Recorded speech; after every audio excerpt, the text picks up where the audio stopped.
नमस्कार, आप लोगों का आज के सेशन में स्वागत है।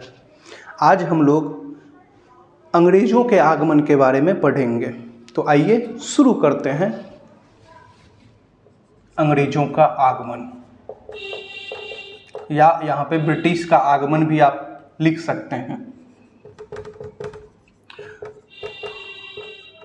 अंग्रेज़ों का आगमन, सबसे पहले तो ये जान लीजिए कि ये क्यों आए होंगे। कुछ ना कुछ तो उद्देश्य होगा। तो इनका उद्देश्य भी पहले के भांति, पहले जो आए थे यूरोपीय, उनके ही भांति व्यापार करना था। कहाँ पे? तो भारत में व्यापार करना था। मतलब इनका भी काम क्या था? बिजनेस करने का ही इरादा था। ठीक है। ये डच के बाद मतलब तीसरे क्रम के यूरोपीय देश थे जो भारत आए थे, आधुनिक भारत में। ठीक है, डच के बाद, ठीक है, तीसरे नंबर का यूरोपीय देश था। सबसे पहले तो ये जान लीजिए कि 1599 ईस्वी में ब्रिटेन के कुछ व्यापारी जो थे ना, उनके दिमाग में आया कि पूर्व के साथ, मतलब पूरब के साथ हम लोग क्या करते हैं? व्यापार करते हैं। और उस ग्रुप का नाम दिया गया था 1599 ईस्वी में मर्चेंट एडवेंचर। ठीक है,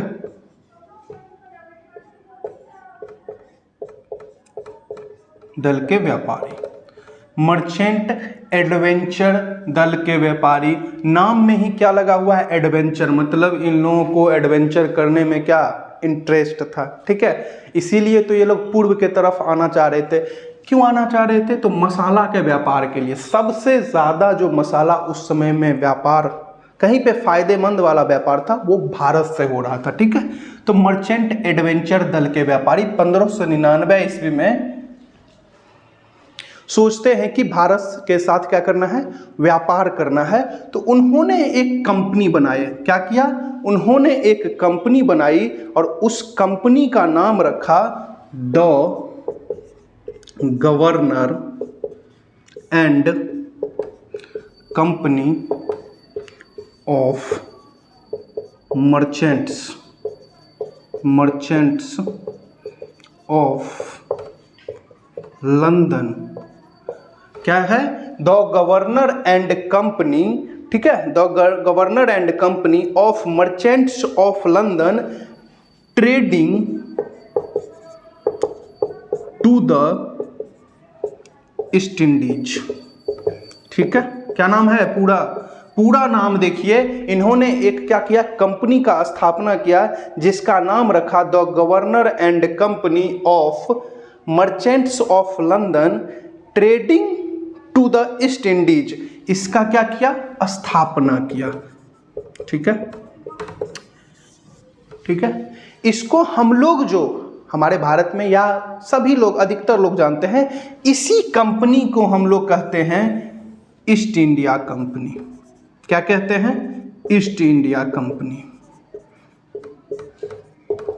इसका पूरा नाम है the Governor and Company of Merchants of London trading to the East Indies, जिसको हम लोग पॉपुलरली नोन में हम लोग जानते हैं ईस्ट इंडिया कंपनी, जिसकी स्थापना कब हुई है? तो 31 दिसंबर 1600 ईस्वी को। ठीक है, 31 दिसंबर 1600 ईस्वी को स्थापित। ठीक है, चलिए इनके बारे में याद रखिए। इनका जो उपनाम है, कभी कभी इनका उपनाम भी अगर आपसे क्वेश्चन पूछ लिया जाए कि ईस्ट इंडिया कंपनी को किस नाम से, एक और नाम से जाना जाता है, उसका क्या नाम है? तो याद रखिएगा जॉन कंपनी। ठीक है, क्या नाम है? John company. ये स्थापित कब हुआ है? तो 31 दिसंबर 1600 ईस्वी को ये स्थापित हुआ है। ठीक है, याद रखिएगा। इसका हेडक्वार्टर कहाँ हो जाएगा? तो लंदन। हेडक्वार्टर कहाँ होगा? लंदन।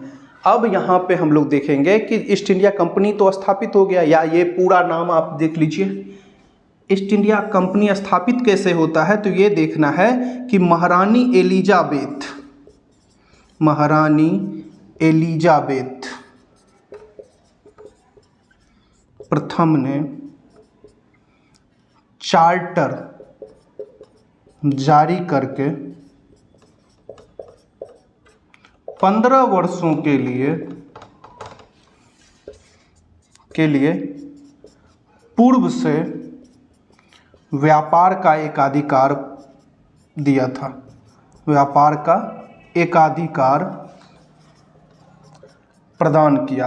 अब यहाँ पे एक चीज हम याद रखिएगा कि एकाधिकार मतलब महारानी एलिजाबेथ ने 15 वर्षों के लिए इस कंपनी या इस ग्रुप को क्या किया है, पूरब से व्यापार, खास करके विशेष तौर पर भारत से व्यापार करने के लिए 15 वर्षों के लिए एक चार्टर द्वारा एकाधिकार प्राप्त कर दे दिया। ठीक है, अब इसमें याद रखना है आपको कि एकाधिकार का मतलब है कि यही ग्रुप बस विशेषकर भारत से, पूर्व से, चाहे सरकारी हो या निजी, कोई भी कंपनी हो ब्रिटेन का, ठीक है, सिर्फ एक ही कंपनी भारत से क्या कर सकती है, व्यापार कर सकती है। क्यों? क्योंकि इन्हें एकाधिकार प्राप्त है। भारत से व्यापार करने का एकाधिकार प्राप्त सिर्फ और सिर्फ ईस्ट इंडिया कंपनी को दिया गया था। किसके द्वारा? तो महारानी एलिजाबेथ के द्वारा।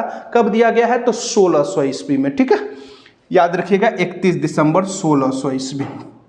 ठीक है, चलिए इससे आगे हम लोग बढ़ेंगे।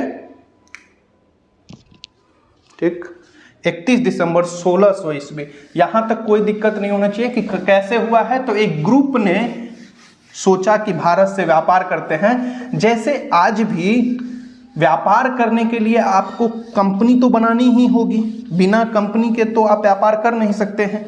कोई भी इंसान को अगर व्यापार करना है कहीं से भी, तो क्या करना है, कंपनी बनानी है। तो वैसे ही ये लोग भी कंपनी बनाए थे और उसको हम लोग किस नाम से जानते हैं, ईस्ट इंडिया कंपनी, जो आया था व्यापार करने के लिए और भारत पर क्या करने लगा, शासन करने लगा, है ना।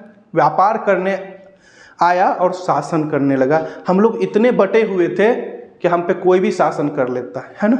और इसको ऐसा नहीं समझिएगा, ब्रिटेन पहले व्यापार करने ही आया था। इसको सत्ता का जो नशा है ना, या सत्ता का सुख चखाया किसने, तो वो फ्रांसीसी ने।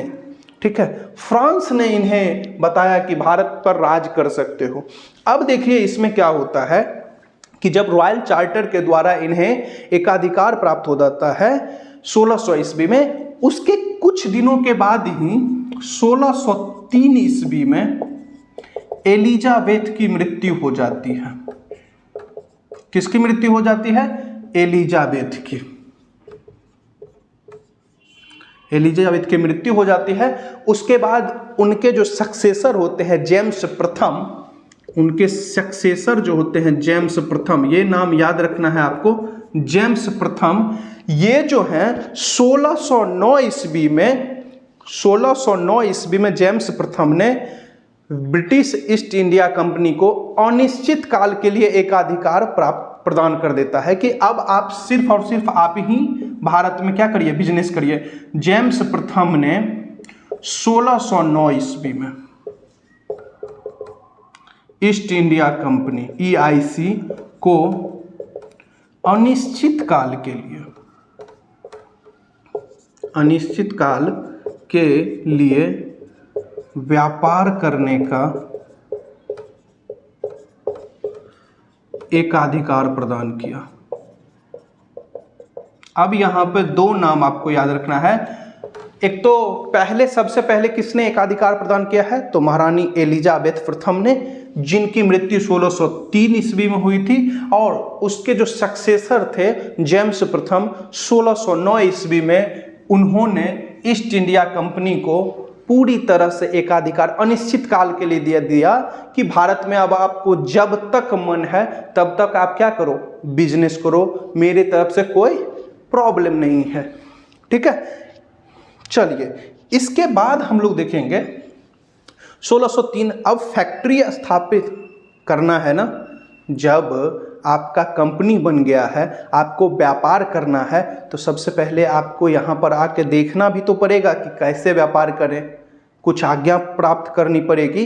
तो सबसे पहला जो दूत था 1608 ईस्वी में भारत आया। ठीक है, यहाँ पे एक चीज और याद रखिएगा, कंपनी बनी है ईस्ट इंडिया कंपनी, वो अकबर के शासनकाल में, ठीक है। मगर भारत जो आया है, उनका प्रथम जो दूत आया था वो जहांगीर के काल में आया था, ठीक है। तो ये याद रखना है कि कंपनी, ईस्ट इंडिया कंपनी किसके शासनकाल में, तो याद रखना है उस समय भारत पर किसका राज था, तो अकबर का राज था, ठीक है, 1600 ईस्वी में, ठीक है। 1608 ईस्वी में प्रथम अंग्रेज भारत आया, ठीक है। नाम था इसका कैप्टन विलियम हॉकिंस, ठीक है, हॉकिंस, ठीक है। कैप्टन से समझ रहे हैं, ये कोई ना कोई जहाज का कप्तान होगा, तो उस जहाज का नाम था हेक्टर, ठीक है, हेक्टर, ठीक है। 1608 ईस्वी में ये कहाँ आया है, भारत आया है, याद रखिएगा सूरत में आया था, ठीक है, सूरत। 1609 ईस्वी में हॉकिंस जहांगीर के दरबार में, हॉकिंस किसके दरबार में आया है, जहांगीर के दरबार में आया, ठीक है। अब यहां पर एक चीज याद रखिएगा, ये जो पत्र लेके आया था वो अकबर के नाम से लाया था, ठीक है। मगर ये जब तक ये आया था तब तक अकबर की मृत्यु हो गई थी और उस सत्ता में कौन आ गया था, जहांगीर, तो उसके दरबार में ये आया था, ठीक है। और ये आज्ञा प्राप्त करने के लिए आया था कि सरकार हमको कुछ फैक्ट्री खोलने के लिए कुछ जगह दे दीजिए। तो शुरू में ना जहांगीर इनको फैक्ट्री खोलने के लिए सूरत में जगह भी दे दिया कि आप फैक्ट्री खोल सकते हो, मगर वहां पे पुर्तगालियों का क्या था, कब्जा था, एक तरह से एकाधिकार था। तो उसके विरोध के कारण जहांगीर को बैकफुट पे आना पड़ा और आज्ञा को क्या करना पड़ा, रद्द करनी पड़ी थी, ठीक है, रद्द करनी पड़ी थी। तो आपसे अगर कभी भी क्वेश्चन कोई पूछे कि भारत आने वाला प्रथम अंग्रेज कौन था, तो याद रखिएगा 1608 ईस्वी में कैप्टन विलियम हॉकिंस, वो किसके दरबार में आया था, तो जहांगीर के दरबार में, ठीक है। चलिए इसके आगे हम लोग बढ़ते हैं, ठीक है। और कौन सा ये जहाज का था, तो हेक्टर नाम याद रखिएगा, ठीक है। इसके बाद क्या होता है कि जब आपको व्यापार करना है और आपको आज्ञा मिल ही नहीं रही है, तो आप बार बार ट्राई करिएगा। तो अंग्रेज ने फिर से ट्राई किया, 1611 ईस्वी में कैप्टन मिडल्टन को भेजा, मिडल्टन, ठीक है। तो अगर दूसरा कभी भी पूछे कि दूसरा कौन था, तो कैप्टन मिडल्टन, ठीक है। और इसी समय में आपको याद रखना है कि 1611 ईस्वी में ही दक्षिण में आंध्र प्रदेश में मसूलीपट्टनम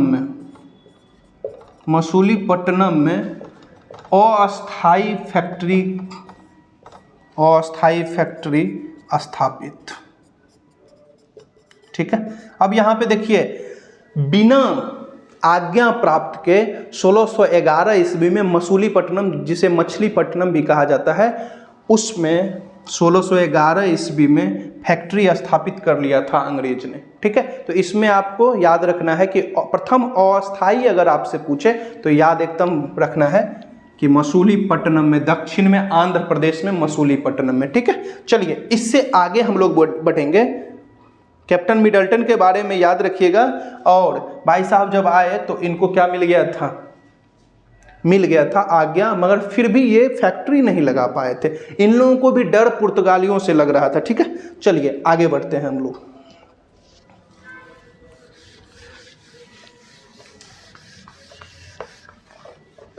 अब इससे आगे एक और आते हैं, उनका नाम है कैप्टन थॉमस वेस्ट, ठीक है, कैप्टन थॉमस वेस्ट।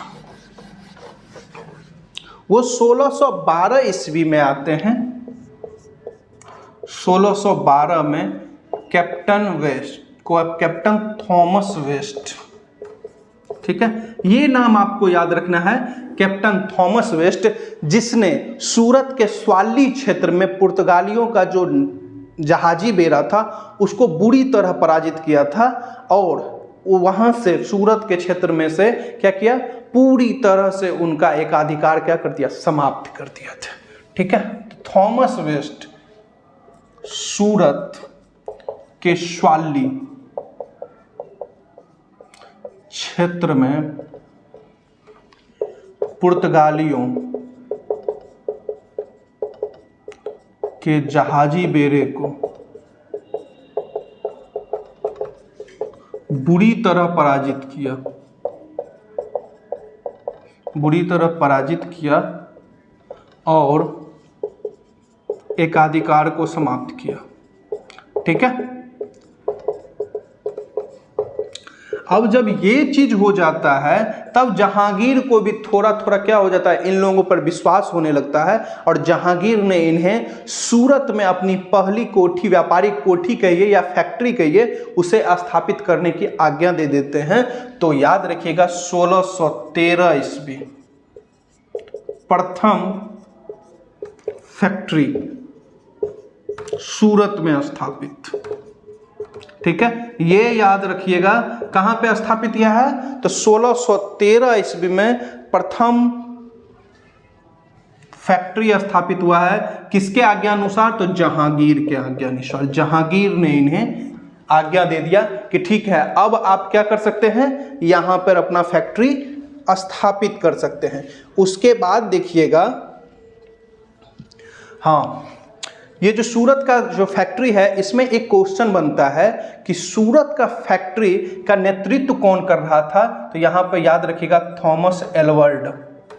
क्या नाम था, थॉमस एलवर्ड नेतृत्व कर रहा था। ठीक है, ये याद रखिएगा, ये क्वेश्चन बनता है, थॉमस एलवर्ड करता था। ठीक है, अब जब फैक्ट्री स्थापित हो गया तो भारत और ब्रिटेन के साथ जो व्यापार हो रहा था, उसमें कौन कौन चीज का व्यापार हो रहा था, तो मसाला, सूती वस्त्र। पहले सूती वस्त्र होता था, पहले ये लोग सूती वस्त्र नहीं समझते थे। ठीक है, सूती वस्त्र, मसाला, उसके बाद थोड़ा बहुत नील, पोटेशियम नाइट्रेट, इस सब का क्या करने लगे, व्यापार करने लगे। पोटेशियम नाइट्रेट इस सब का क्या करने लगे, व्यापार करने लगे थे। ठीक है, और एक चीज और याद रखिएगा, इस समय जो व्यापारिक पूंजी था ना इनका, ये हमारा ये जो ट्रेड ये लोग कर रहे थे, ये लोग ट्रेड सिल्वर के माध्यम से, चांदी के माध्यम से कर रहे थे। ठीक है, हमारे यहाँ से जो कोई भी चीज़ ये लोग खरीदते थे तो ये लोग हमें चांदी दिया करते थे, है ना। बाद में चल के समझ लीजिए कि ये लोग हमारे ही ऊपर शासन करने लगे। कितना हम लोग बटे हुए थे कि कुछ लोग आकर हम पे शासन करने लगे थे। ठीक है, चलिए इसके आगे हम लोग देखेंगे कि 1613 में जब इनका फैक्ट्री स्थापित हो गया, तब अब ये दूत भेजना शुरू कर देते हैं। और 1615 ईस्वी में जहांगीर के दरबार में जेम्स प्रथम का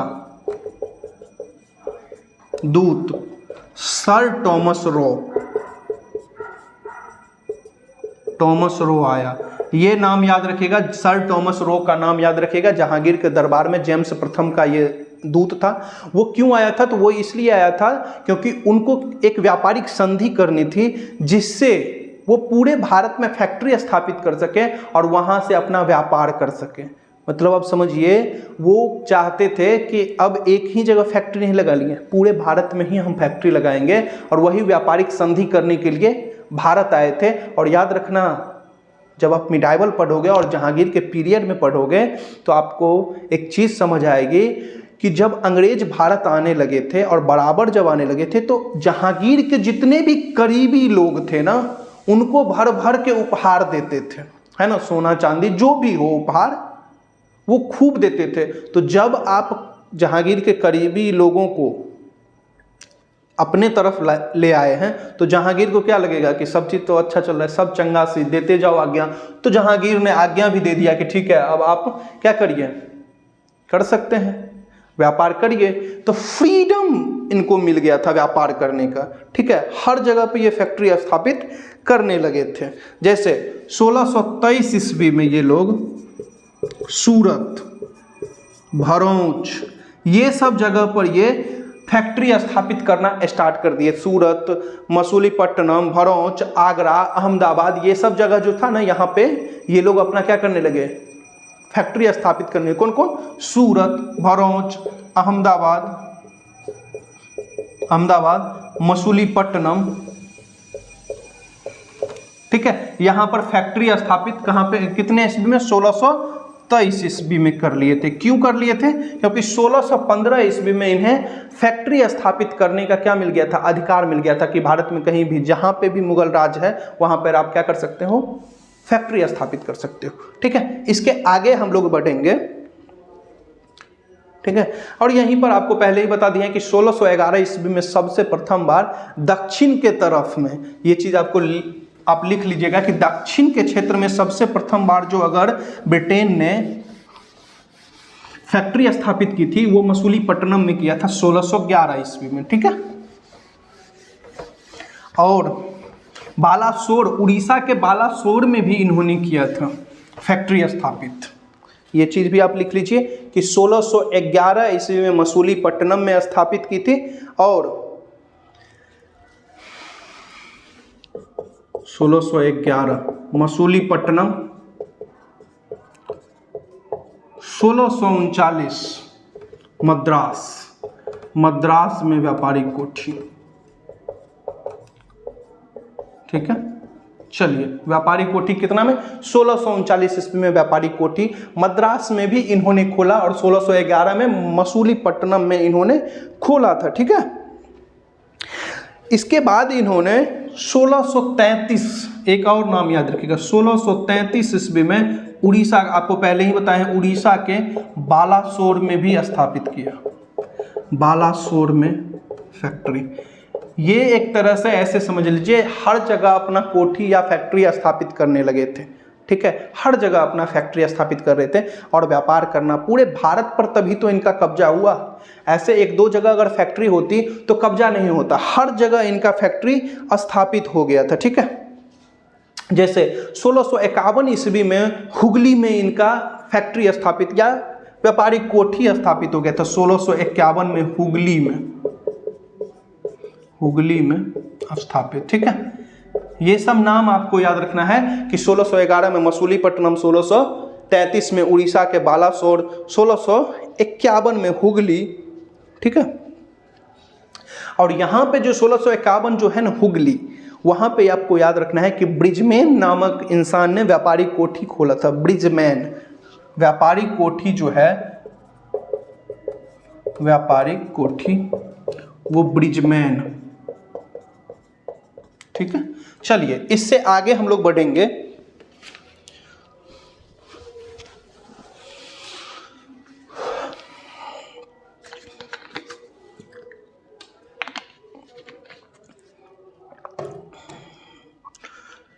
इससे आगे हम लोग जब बढ़ेंगे 1651 में जब हो जाता है ना, तब क्या होता है कि 1639 ईस्वी में चंद्रगिरी के जो राजा हैं वो फ्रांसिस डे जो था ना, 1639 ईस्वी में फ्रांसिस डे को पट्टे पर चंद्रगिरी का राजा ने मद्रास को दे दिया था, ठीक है। 1639 ईस्वी में फ्रांसिस डे को चंद्रगिरी के राजा ने मद्रास को पट्टे पर दे दिया, पट्टे पर दिया, ठीक है। यहीं पर याद रखिएगा फोर्ट सेंट जॉर्ज की स्थापना की गई, ठीक है। फोर्ट सेंट, क्या हुआ जब इनको पट्टे पर दिया ना, तो यहाँ पे एक किला घेर लिया था फ्रांसिस डे ने और फोर्ट सेंट जॉर्ज की स्थापना किया, ठीक है। फोर्ट सेंट जॉर्ज की स्थापना, इस किले का नाम क्या रखा गया? फोर्ट सेंट जॉर्ज किला, ठीक है। ये नाम आपको याद रखना है। किसने स्थापना किया है? तो फ्रांसिस डे ने स्थापना किया है। किस चीज का? तो फोर्ट सेंट जॉर्ज, ठीक है। ये याद रखिएगा, ये भूलना नहीं है, ठीक है।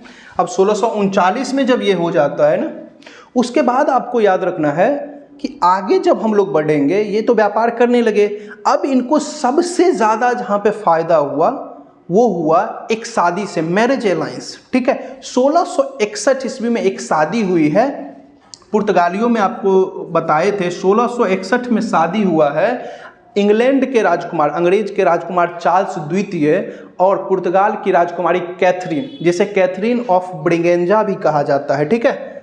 चार्ल्स II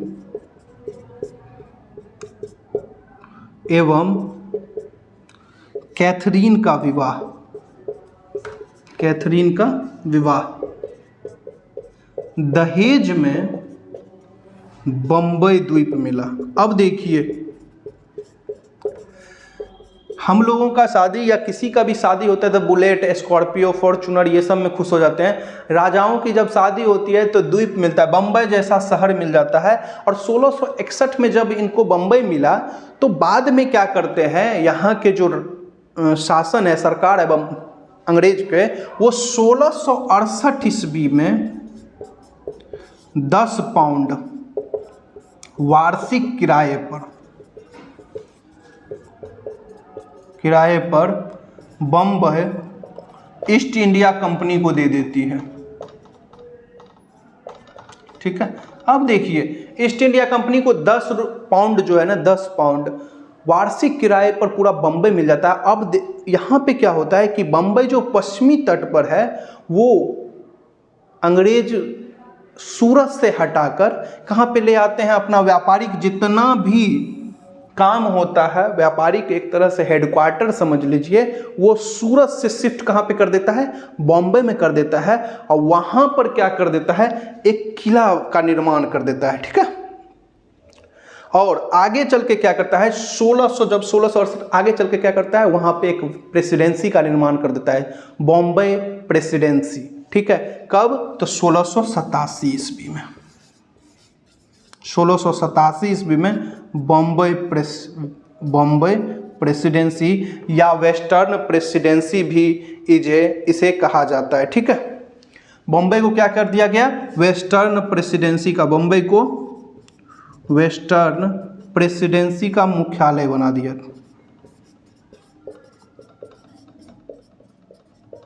ठीक है। चलिए, अब यहाँ पे आगे हम लोग बढ़ेंगे कि जब बम्बई का निर्माण हो गया,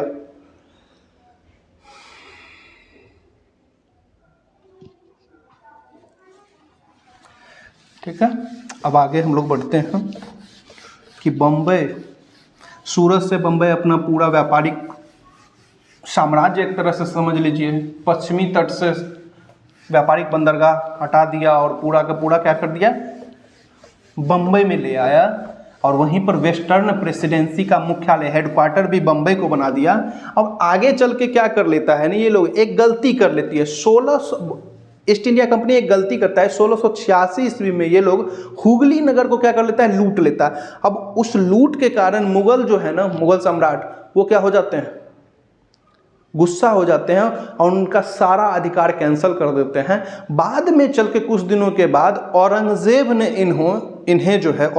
इन्हें मात्र 1.5 लाख रुपया जुर्माना, एक तरह से समझ लीजिए 1.5 लाख जुर्माना लगाकर फिर से वो सभी अधिकार को क्या कर देता है, वापस कर देता है कि अब फिर से आप क्या करिए, व्यापार करिए। जब आप हटा दिए हैं तो पूरा का पूरा हटा देना चाहिए, मगर 1.5 लाख रुपया उस समय में बहुत बड़ा अमाउंट था। तो औरंगजेब को लगा होगा कि अपना, क्योंकि औरंगजेब के पास भी तो पैसा नहीं था उस टाइम, है ना। ताजमहल बनने के कारण बहुत ज़्यादा प्रॉब्लम क्रिएट हो गया था। शाहजहां के मृत्यु के बाद औरंगजेब, जो बड़ा बड़ा दीवार बना हुआ था, लाल किला हो या कोई भी, उसका सोना जो चढ़ा हुआ था उसको बेच के अपना राज्य काज चला रहा था। तो इसको 1.5 लाख रुपया बहुत फायदे का मंद का सौदा लगा था, है ना। वैसे ही तो इसको क्या कर दिया था, वापिस कर दिया था। बाद में कुछ दिनों के बाद क्या होता है, 1691 ईस्वी में एक शाही फरमान जारी होता है कि अगर आप 1 साल का जो है ना टैक्स, 1 साल का टैक्स, पूरा टैक्स अगर एक बार में ही आप दे देते हो तो आपको क्या है कि बंगाल में सीमा शुल्क नहीं लगेगा।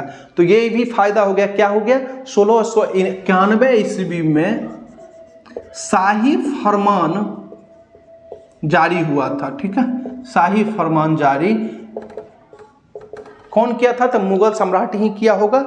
उसमें क्या हो गया कि वार्षिक अगर पूरा कर आप दे देते हो तो अब आपको बंगाल में सीमा शुल्क की जरूरी नहीं है ना। जब सीमा शुल्क नहीं लगेगा तो और ज़्यादा क्या हो जाएगा, व्यापार करना शुरू हो जाएगा। और यहीं पर याद रखेगा, उससे पहले 1690 ईस्वी में अजी मुसान एक व्यक्ति था। 1690 अजी मुसान नाम आप सुने होंगे, अजी मुसान। इन्होंने 3 गांव क्या किया, कंपनी को दे दिया, अंग्रेजों को दे दिया। उस 3 गांव का नाम था सूतानती, ठीक है, गोविंदपुर और कालीघाट, ठीक है, जिसे कालीकट भी बोला जाता है, कभी कहीं पे लिखा कालीकत्ता भी बोला जाता है, ठीक है, कालीघाट। इस 3 गांव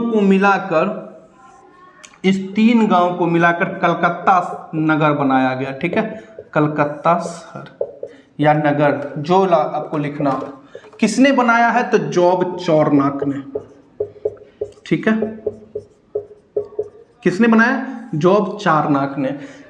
कलकत्ता शहर का निर्माण 3 गांव को मिला के किया, सूतानती, गोविंदपुर, ठीक है, और कालीकटा या कालीघाट जो है वहां पे क्या करता है, जॉब चौरनाक ने कलकत्ता शहर का नींव रखा था, ठीक है। और इसमें जो इस शहर को जब घेरा गया और किला बनाया गया तो इस किले का ही नाम रखा गया फोर्ट विलियम। ये नाम आपको याद रखना है, फोर्ट विलियम,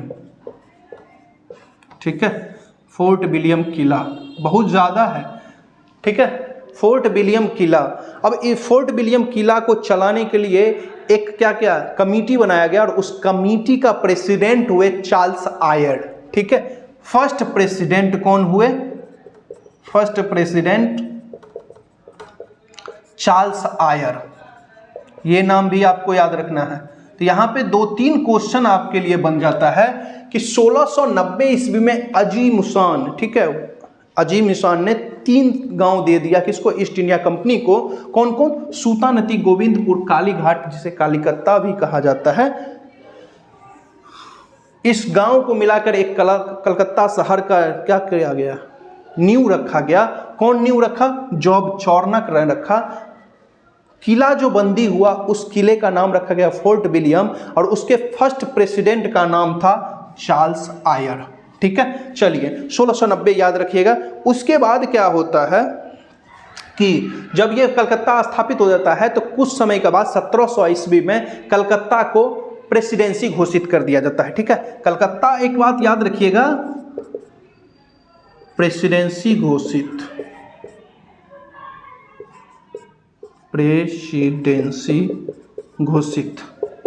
कलकत्ता, ठीक है, 1700 ईस्वी में। और यहीं पर याद रखिएगा 1774 ईस्वी से 1911 ईस्वी तक ब्रिटिश भारत का राजधानी कलकत्ता, ठीक है।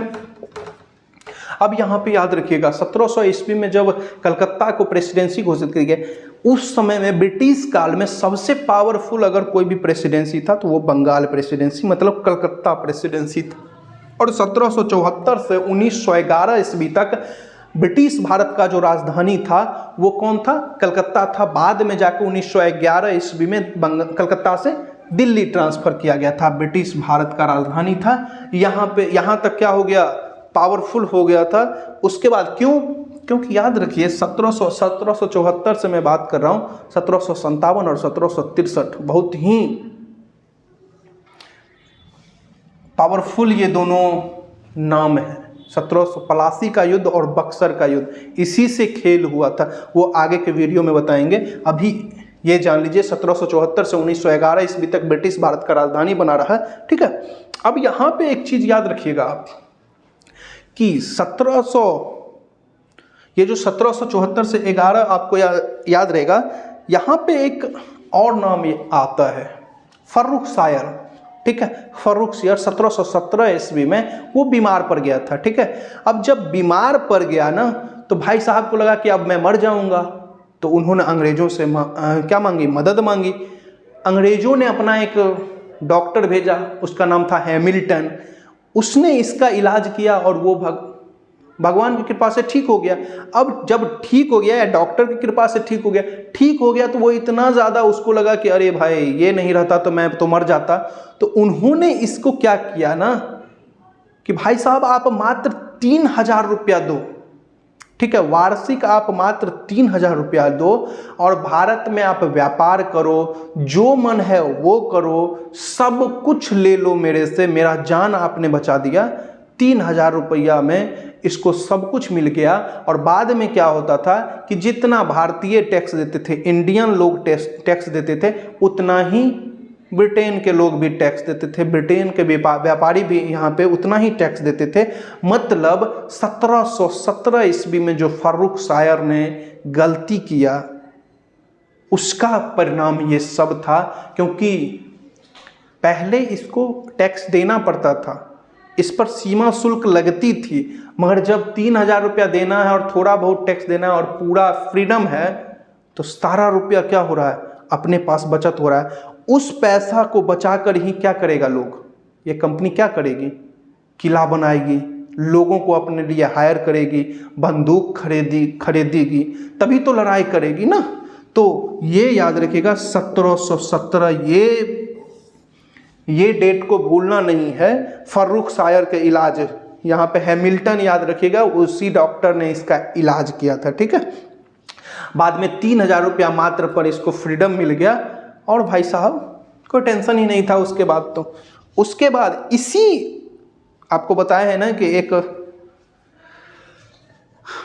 जब फरमान जारी हुआ, उसी फरमान को मैग्ना कार्टा, एक ब्रिटेन का इतिहासकार हुआ है ऑमर्स, ठीक है, उसी ने उसे मैग्ना कार्टा कहा है, ठीक है, मैग्ना कार्टा, उस अधिकार पत्र को, मैग्ना कार्टा मतलब महाअधिकार पत्र, पूरी तरह से अधिकार दे दिया गया था, ठीक है। किसने कहा है, ऑमर्स ने, ठीक है। चलिए इससे आगे हम लोग बढ़ेंगे, ठीक है।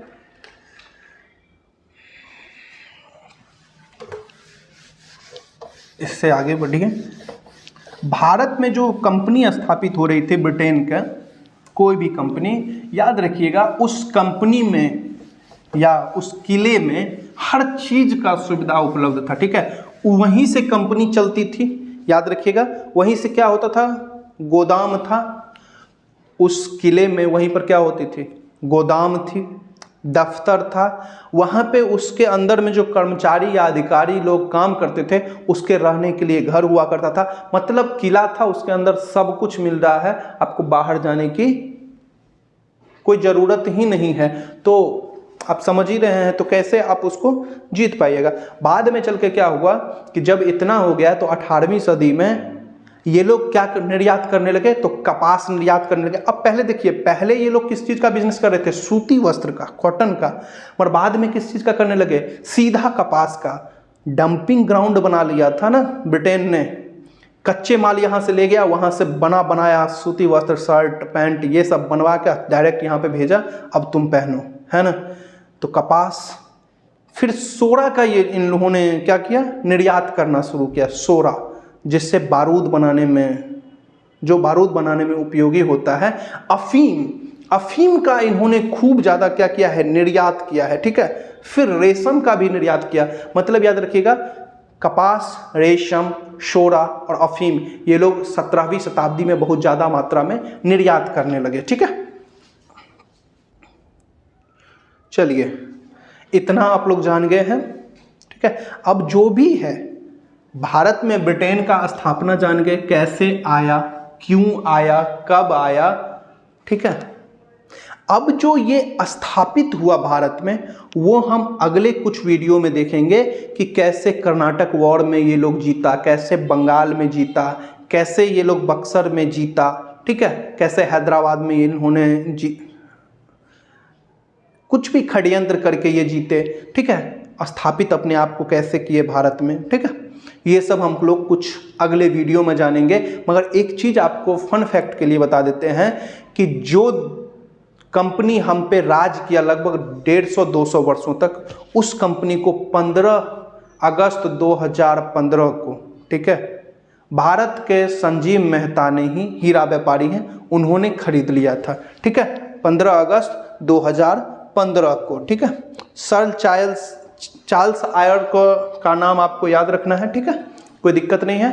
तब तक के लिए चलिए नेक्स्ट वीडियो में मिलेंगे आप लोगों से, तब तक के लिए धन्यवाद।